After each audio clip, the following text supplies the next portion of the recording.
দেশগুলোতে শরীরের অতিরিক্ত ওজন হ্রাসের জন্য নানা রূপ চিকিৎসা পদ্ধতি চালু হয়েছে, যার প্রায় সবকটি কষ্টসাধ্য ও ব্যয় সাপেক্ষ।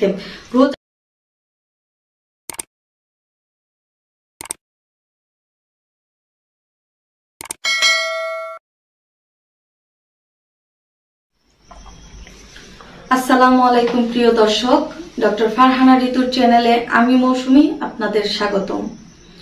আজকে আমি আপনাদের সাথে শেয়ার করব রোজা নিয়ে কিছু স্বাস্থ্য উপকারিতা, বৈজ্ঞানিক প্রমাণ আমি আজকে প্রমাণিত করব। প্রাপ্তবয়স্ক প্রত্যেক মুসলিম নারী পুরুষের জন্য রমজানের 1 মাস রোজা রাখা ফরজ। কোরআনে বলা হয়েছে সব জাতির জন্যই সিয়াম ছিল, তবে শুধুমাত্র মুসলমান জাতি রমজান মাসে রোজা পালন করে থাকে। রোজা প্রকৃতপক্ষে উপবাস নয়, বরং খাদ্য গ্রহণের সময়ের ইতিবাচক পরিবর্তন মাত্র। রোজা রাখার স্বাস্থ্য উপকারিতা কি? অমুসলিম এবং কিছু দুর্বল মুসলমান রোজা শরীরের ক্ষতি সাধন হয় বলে সন্দেহ করে। এই সন্দেহ দূর করার জন্য 1958 সাল থেকে 1963 সাল পর্যন্ত দীর্ঘ গবেষণা চালিয়েছি আমরা কয়েকজন সহযোগীর সাহায্যে। এই গবেষণার পরিশেষে দেশে বিদেশে অনেকগুলো গবেষণা পত্র প্রকাশ করেছি। এই সমস্ত গবেষণার পরিশেষে লক্ষ্য করা যায় সুস্থ শরীরে রোজার কোনো ক্ষতি হয় না, বরং কোনো কোনো ক্ষেত্রে উপকার লক্ষ্য করা গেছে। বিস্তারিত নিচে উল্লেখ করা হলো।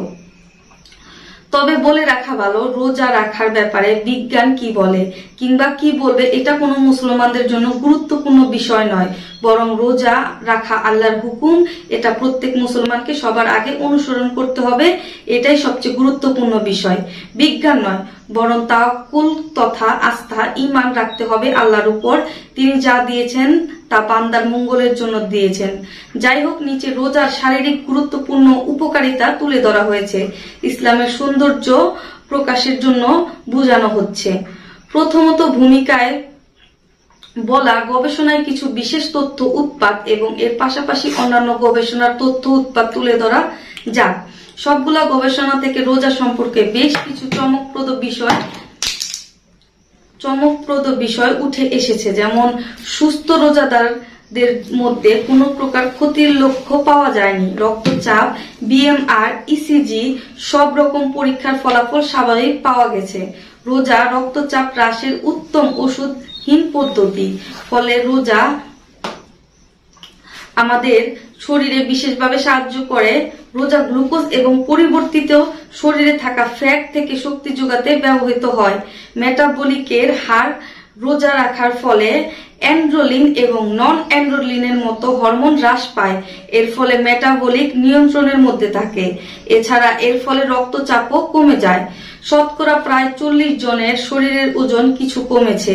এই ওজন হ্রাসের পরিমাণ 1 মাস থেকে 10 পাউন্ড পর্যন্ত, কিন্তু কোন রোজাদার এতে দুর্বলতার অভিযোগ করেনি, বরং বেশি ওজনের লোকদের প্রকাশ পেয়েছে। প্রায় 12% রোজাদারের ওজন 1 থেকে 4 পাউন্ড পর্যন্ত বৃদ্ধি পেয়েছে এবং বাকি 4% রোজাদারের ওজন স্থির থাকে।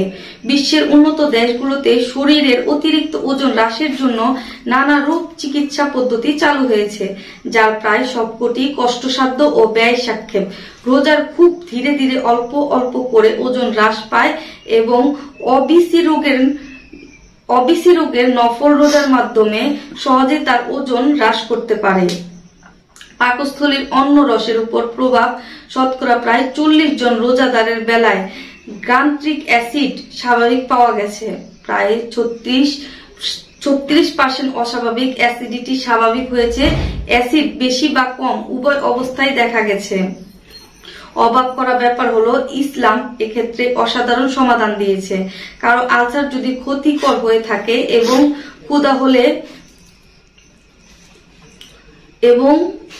ক্ষুধা হলে ব্যথা বৃদ্ধি পায়, তাহলে রোজা রাখার প্রয়োজন নেই, বরং রোজা কাজা করে নিতে পারেন। রোজা, সেহরি এবং ইফতার খুব তাড়াহুড়া করে করা উচিত নয়, ধীরে ধীরে খেতে হবে।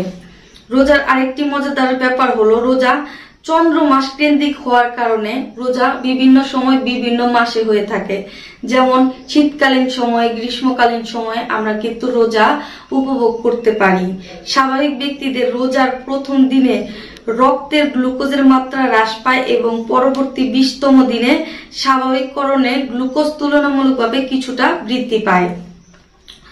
রমজান মাসে রোজা রাখার সময় ডায়াবেটিক রোগীদের বিশেষ পর্যবেক্ষণ করে তাদের কোনো পরিবর্তন দেখা যায়নি।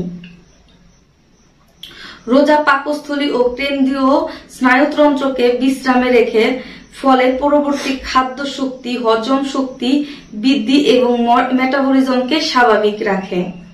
শেষ কথা এই ছিল রোজার স্বাস্থ্য উপকারিতা নিয়ে সংক্ষিপ্ত করে লেখা।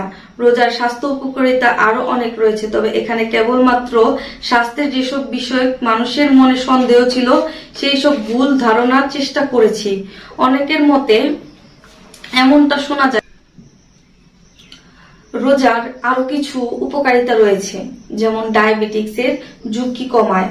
2019 সালের পরিসংখ্যানের মতে বিশ্বের ডায়াবেটিক্সের আক্রান্ত প্রায় 463 মিলিয়ন পূর্ণবয়স্ক মানুষ, যার মাঝে 1.1 মিলিয়ন শিশু ও নবজাতক। আশঙ্কা হারে বৃদ্ধি পাওয়া এই রোগটি প্রধান ও প্রথম কারণ হলো খাদ্য অভ্যাসের উদাসীনতা। ঠিক একই পদ্ধতিতে নিয়ন্ত্রিত খাদ্য অভ্যাসের মাধ্যমে কমানো যায় ডায়াবেটিক্সের ঝুঁকি।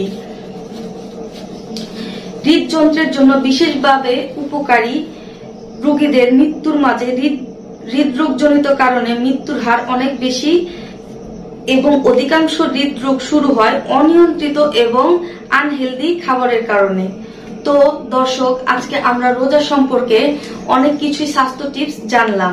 রোজা আমাদের শরীরের জন্য ক্ষতিকারক নয়, বরং উপকারী। তো আজকে আমাদের এই স্বাস্থ্য টিপসটি যদি আপনাদের ভালো লেগে থাকে অবশ্যই আপনারা এটি শেয়ার করবেন, অন্যদের জানতে সহযোগিতা করবেন। আশা করি সবাই ভালো থাকবেন এবং আমাদের চ্যানেলটিকে লাইক, কমেন্ট এবং শেয়ার, সাবস্ক্রাইব করে সাথেই থাকবেন। আসসালামু আলাইকুম, সবাই ভালো থাকবেন।